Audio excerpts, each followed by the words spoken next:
Yo, what's poppin', y'all? I am sick again, so if I look messed up, that's because I just hopped in the shower really quick, blew out all the things in my sinus, and I wanted to sit down because there's some pretty serious information dropped yesterday evening that I have to talk about. Not about me. Luckily, I'm not dying or needing another surgery, but the world did lose a one of the greats. One of the greats. Um, the passing of Akira Toriyama. If you don't know who that is the creator of the Dragon Ball Z franchise, among many other things, but most notably known for the Dragon Ball Z series. He passed due to a subdural hematoma, which I believe is akin to like a blood clot in your brain, at the age of 68. And I believe that was on March 1st, but the information was publicly available about his passing, I think, yesterday evening, and that's when I found out. I don't know how this video is going to go. Probably going to kind of just go off rip and just kind of see how things go. If you are a person that has a soul and feels things, I would strongly recommend against going on Twitter today, because some of the stuff I'm seeing on there is like, damn, dude, my heart is broken. My heart is fucking broken, and my heart goes out to you, bro. There are a lot of people that are just like, you know, they're hurt. A lot of people are hurt. I'm not really like a super emotional person, so I don't usually do these kind of videos because, you know, I can't get there. I don't know, something snapped in my brain and I just can't get to that point. But Dragon Ball Z and all of the works that Akira Toriyama has done has had such a huge influence on my life and been so big to me that I just think I think it's right to kind of get some words out, just to kind of say, you know, what he means to me, because he has been he has been a very big part of my life. This is a little Gohan father-son. Yes, I got the Goku up there. Let's go ahead and wind the clocks back to 1955. Akira Toriyama was born, and thus a brand new star was found in the sky. Akira Toriyama, if you don't know, he is a mangaka that created the Dragon Ball Z franchise. I believe 1984 is when it like got published as like a manga you can buy in Japan. I think that's really about it for his lore. I'm not gonna sit here and pretend like I'm a Akira Toriyama. You know, I'm not a historian. I don't know everything about him, but I do know that around 1997, a weird little kid was born that had a weird fascination for buff dudes yelling at each other, and that kid is me.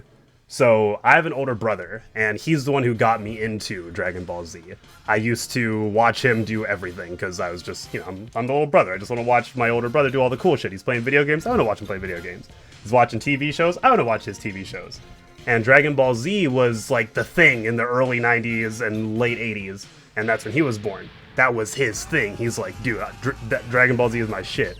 So he would have Game Boy games, and we'd be watching Toonami together, and all kinds of stuff like that. And I just remember my first time ever even seeing Dragon Ball was one of the Namek episodes, because I remember there being bluegrass and like weird Brown Mountain kind of backgrounds. I don't think it was the Ginyus, because I don't remember learning about the Ginyus till I was like later, like older, like high schoolish.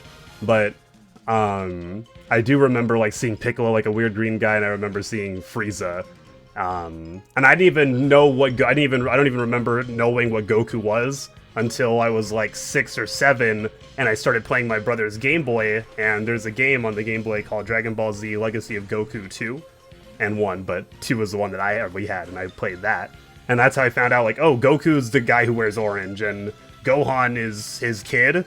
And I remember for the longest time thinking, like, who the heck is Cell? I thought Android 18 was Cell, because she looked like a girl, and I'm like, Cell, I guess, is a girl's name.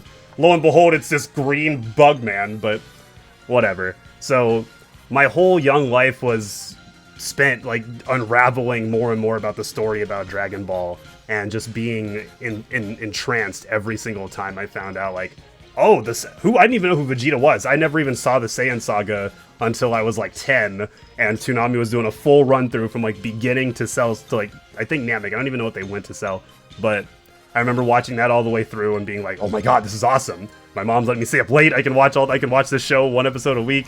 It's taking forever. We're never gonna get to Namek. Honestly, we've been in the hospital with Goku running around getting Dragon Balls forever. But yeah, I just remember like unraveling more and more the story. And as I got older, when I became a teenager and was making my own money, I actually bought. Oh geez, I'm probably gonna knock some stuff over here, but it's worth it. I will ruin my desk for you guys. Well, when I started making my own money, I made sure to buy these orange sets of Dragon Ball so I could watch everything on DVD and I could learn all about the lore like on my own. And I was like, yo, this is awesome. I love this series. And you guys, I'm sure all of you that were born in the 90s or maybe early 2000s, if you had computer access, I guarantee you saw one of the Linkin Park AMVs for Dragon Ball and you learned about Gohan going Super Saiyan 2 through that, because that's how I learned. You know, I saw I think it was New Divide or something like that, and it's Gohan just murdering Bojack and Cell and stuff. You guys, you if you know, you know. If you saw those AMVs back in 2005, 2006, 2007, you know the drill. It's probably how a lot of you got into, like, alternative rock and shit, too, and, like, light metal. But, yeah, Dragon Ball has always been something that's super cool to me, and growing up, you know, I'm a pretty slow to anger kind of person. I'm pretty tame. I don't usually pop off at people until, like, it's fucking go time, you know? And because of that, when I was a kid, a lot of people would indulge on that excess tolerance that I have. And I got my fair share of bullying, I ain't gonna lie. I know it doesn't look like it because I'm this Adonis picture of peak male physique, but believe it or not, young me did have his little troubles here and there with bullying. Being the only black kid in a predominantly white school, it's gonna happen. It is what it is. So, not the only black kid, but like one of four, you know? So, I had my fair share of bullies, and I just remember always being like, I can't do anything about this, because if I do, I'm gonna get in trouble, and then mom's gonna be mad at me, but I do know if I just make it home, I can play Dragon Ball, I can do, you know, my safe space is getting home and playing my Game Boy, and Legacy of Goku 2 was something I was always playing, just running around in the world or whatever, so it was like it was a place of safety, like a place of comfort for me, and I was able to just, like, as long as I can make it home, we'll be good. And I always did, you know, no kid's gonna, it wasn't bad bullying where, like, I was gonna kill myself or anything, but, you know, making it home was, like, priority number one, and I made it home every single time, and Dragon Ball was, like, a safe place.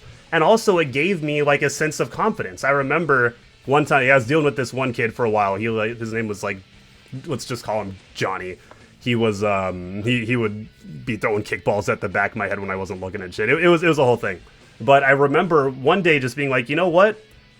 I'm stronger than him. All I have to do is just, like, cross my arms like Vegeta and just, you know, not pay attention to him, and he'll think my power level's too high. I have too much ki. He can't stop me. He's just gonna leave me alone. And that's what happened. I swear to God, I just ignored the kid. I'm like, you know what? Fuck you. Do your thing. If you're gonna throw a ball at me, if I'm looking, I'm gonna dodge it. If I don't, I'm not gonna give you the reaction. And it fucking worked. It worked like a charm. I'm a Saiyan.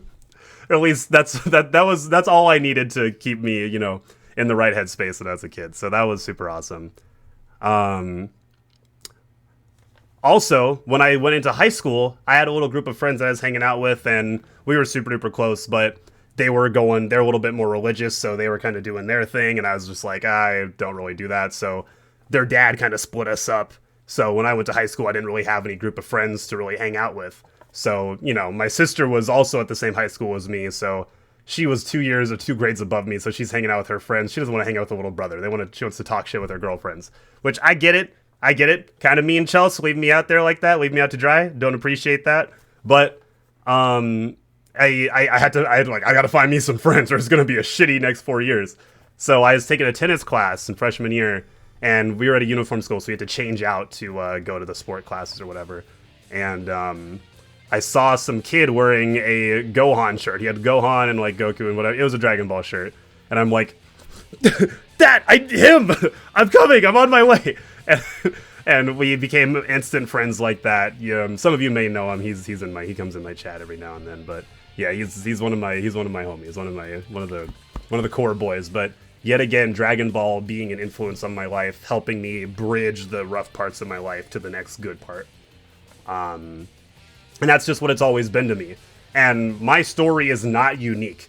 There are thousands and thousands and thousands of other young boys and girls that also were able to draw some kind of inner strength or maybe self-confidence from watching not even just Dragon Ball, like just the shonen genre in general, because it reinforces the idea of you can do it as long as you work hard enough towards it. But Dragon Ball is like the go-to, example, and for me, it's the biggest. Hero Academia definitely didn't get me to where I am today. I'm a Dragon Ball kid, man. That's what I grew up watching.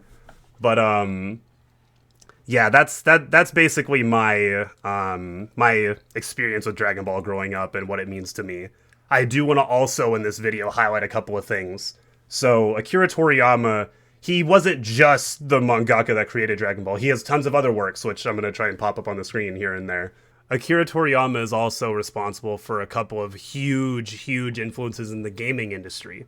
If you guys haven't heard about the games Chrono Trigger and Dragon Quest, those are two franchises that he was the art director and lead artist on. You can see the resemblance is just identical, basically, to his OG characters from Dragon Ball Z in both these franchises. And I gotta say, these are two of my favorite games, man. And I know a lot of people are gonna come out of the woodwork and be like, dude, I love Chrono Trigger. Oh, dude, I love Dragon Quest. I played Dragon Quest 8. And that's fine. Honestly, I don't care. If you're just out of nowhere saying you love it all of a sudden, or you've been a longtime fan, whatever, as long as you love it. I will say, though, I've been a longtime fan of Dragon Quest. I remember sitting on the floor in my older brother's room while he was going through and trying to do all the dragon trials, trying to get every armor piece after he beat the game. I remember him going and fighting Imperia, getting his butt kicked a couple of times because somehow he lost that fight. And not even just that, my first game that I physically played from start to finish through and through was Dragon Quest IX, Sentinel Starry Sky. And I remember Android 17 and 18 being like character customized, like they were customizations you can make for your party. And I'm like, oh dude, I gotta have the androids. My whole team was Goku and then the androids, and then my main character is like, it just looked like me because I didn't know you could get all crazy with the hairstyles and stuff. But it was just, the franchise to me has been huge.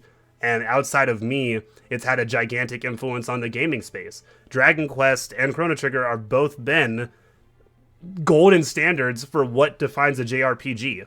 You cannot, I challenge you, you cannot find any top 10, top 5, or even top 3 list that does not have Chrono Trigger or one of the Dragon Quest games on it for JRPGs. You can't.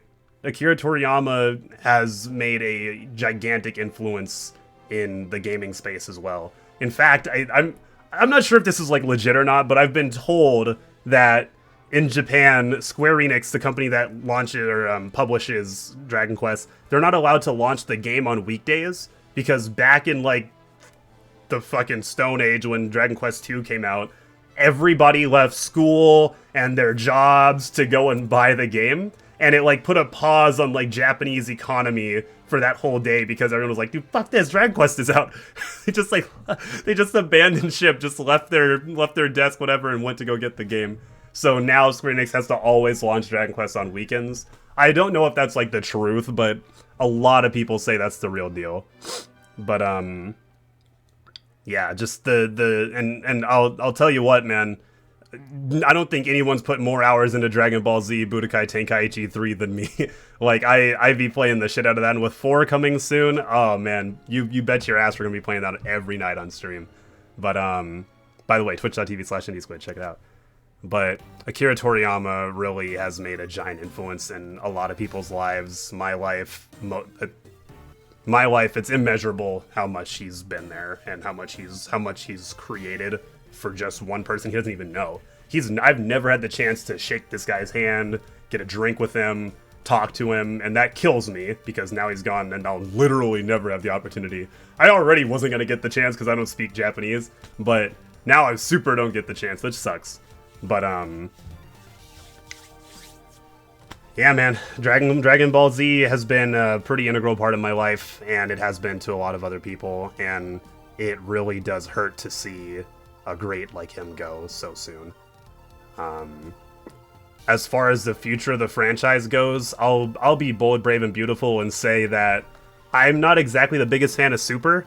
I never was. I do think that there are some golden moments. Tournament of Power is really, really cool. Seeing future Trunks, I really like that. But, excuse me, I haven't really been keeping... I haven't been super entranced with the series as of late, but I do know that he had a couple of projects he was working on before he died. Dragon Ball Daima, he was obviously a consultant or a artistic consult for the Dragon Quest 12 that's coming out hopefully in the next couple years here. I don't know. I don't know what the future of Dragon Ball and Dragon Ball media looks like. Budokai Tenkaichi 4 is coming out this year, so I'm hoping they're going to do some kind of love letter to him in that game, but I don't know. I don't know what the future holds, and honestly, I'm cautiously optimistic. I'll say that. How about that? Because he does have an understudy that he was training. I don't remember the name. I'm going to put it on the screen because there's no way I can remember now. But he, from what I understand, is an outstanding understudy. He's been doing crazy good work. Sorry, my throat's killing me. I'll get my water later. But I think that the art direction is going to be a little bit different. I think it's going to be a little bit like Rick and Morty. You know, after Justin Roiland left, it's still in there. It's just not quite the same, and we're just going to kind of have to get used to it. Unfortunately, I hate how the new Rick and Morty episode's been going, so hopefully it's not quite a one-to-one. But I think things will be okay. I think what's important though is that everybody keeps in mind that Akira Toriyama would not want the whole world to be devastated for long. You know, take your time to mourn, be sad, reflect on what his works have meant to you, whether it's Dragon Ball Z, Chrono Trigger, Dragon Quest, any of the other thousands of things he's done. Even Naruto or One Piece, if you're a fan of those and you don't even like Dragon Ball that much. He was a huge inspiration for Kishimoto and the other guy, I can't remember, I think Edo. Sorry, my nose is running. I gotta do a jump cut because it's gross. Woo! My throat is killing me and my nose is killing me even more. But, yeah, take the time you need to, you know, digest it, but he wouldn't want you to be sad forever, alright? Do know that he's chilling on King Kai's planet. He's there with Goku, there with King Kai, there with Bubbles. You know, everything's gonna be alright. He's driving around that cool little Corvette King Kai's got. But, the world's lost a big one.